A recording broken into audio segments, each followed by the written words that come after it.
10 years.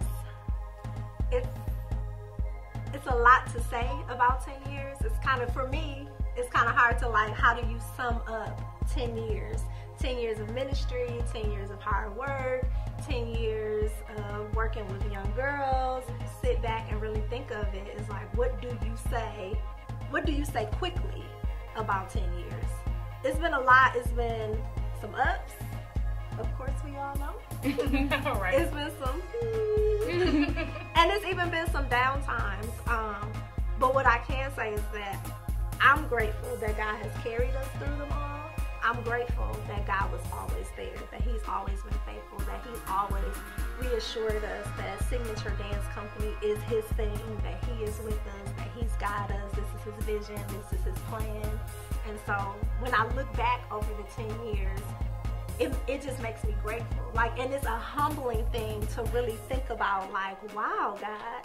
Because for me, day to day, I don't get a chance to really think about, like, really think about all that has been accomplished, all the different souls, all the different people, all the different places.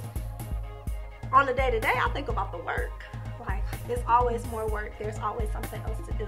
But to have this moment and to be able to stop and reflect and to think about it, it's humbling to feel like, wow, like, you did that. It's wonderful too, just to listen to you and to be able to replay some memories, the funny stuff, the great stuff, right? The shows, I'm just thinking back to when Signature was co-ed. For about a month maybe. Like, I was like, okay, yeah, that's not our ministry. And you know, for God to at least to even show us that our ministry is with young ladies. Like, people to this day, people still ask, do you guys accept males? No. Y'all need to start a male signature. Like, no, that's not gonna happen with us. So I just think just even going back and forth and just being able to just reminisce over 10 years, and then to even think ahead too. Like, I don't want to jump ahead of myself, but even just to think ahead, like, what's gonna be happening in 10 more years, like 2024. Wow, like, who's gonna be over the company in 2024? Which one of y'all?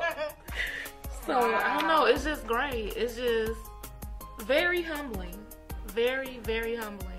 Yeah, that's a great word to choose. I think I'm forever humbled every time I run into a kid that I might not remember their name, but I definitely remember their face, and they're like, hey, you're with Signature, or I still want to get back dancing, or I remember coming to the camp, or, you know, I want to know when the next time you guys are going to have a show, and just thinking about how many lives that we've touched over the years because girls have come to the show, or come to a class, come to camp, or been a part of, you know, the many things that we've had going on. And it is a humbling experience to know that we've touched someone in their younger years and that it'll stick with them, you know, their whole lives. They'll remember this time in their life when they were able to, you know, be with people that care about them genuinely, and also were there to push them in their gift of dance or performing arts or what have you. It's just really humbling to know that, you know, we have a piece of people, you know, over the young part of their life when they're still learning and such. So definitely a humbling experience, and amazing, because absolutely would have never thought that we would have been where we are. And it's so I'm just in awe a lot of times when I think about the things that we wrote down about how we wanted to, you know, touch generations and all of that. And it's like, we're really touching generations. Like, we're at 3 years old, molding girls, you know, at such a young age, and some of them being with us since they were 6 and now are teenagers, and really being able to get generations, you know, moving in a different direction it's really amazing sometimes, because it was 7 adults and now it's whatever amount of kids. It's a lot of y'all.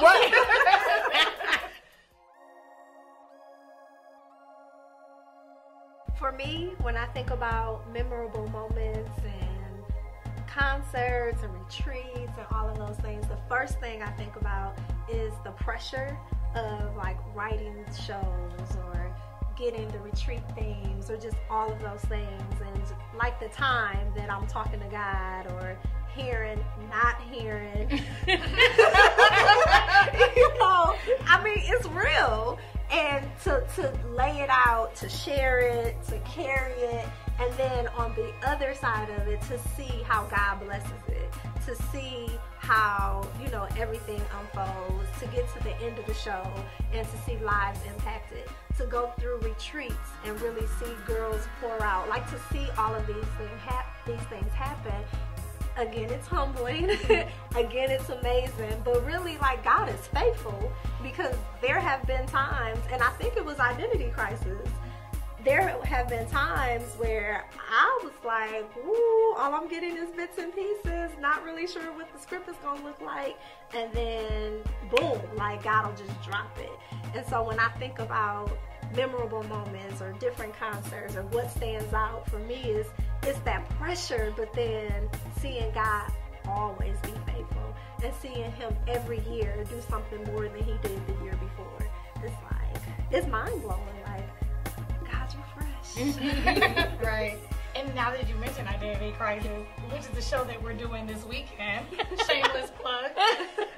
It's my favorite. Well, when we did it, it became my favorite show. And I think the biggest thing was I really felt like we were pushing the envelope. It was pushing the envelope on anything that we have done previously in shows, really just getting to the heart of what crisis, you know, that, you know, a lot of young people, a lot of adults, you know, are dealing with these days. And, you know, being a Christian company, you know, it's always, you know, a struggle. Like, is something too much? Is it enough? You know, but what I really love is that Identity Crisis was such an outreach show to me. And I think a lot of the things that we do, you know, are an outreach. It's to reach people that may have never known God in any other way, but they came to our show and saw God in it, you know. And so I found myself really, you know, being, you know, one to ask any and everybody that I may not have always invited to a show, you have to come see Identity Crisis, you know, no matter what, you know, walk of life they were in, no matter who they were. I just felt like everyone needs to see this show.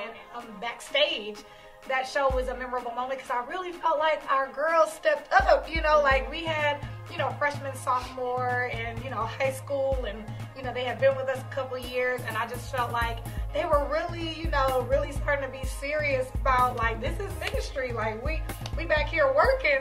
I feel like, you know, hearing from God about what it is that we're going to do, not being afraid to do what God said do, regardless of what people say or what people may think. And I think that makes Identity Crisis one of my most memorable shows, and why it is my favorite, and we're doing it again. One of the most memorable shows for me would have to be Heaven Knows.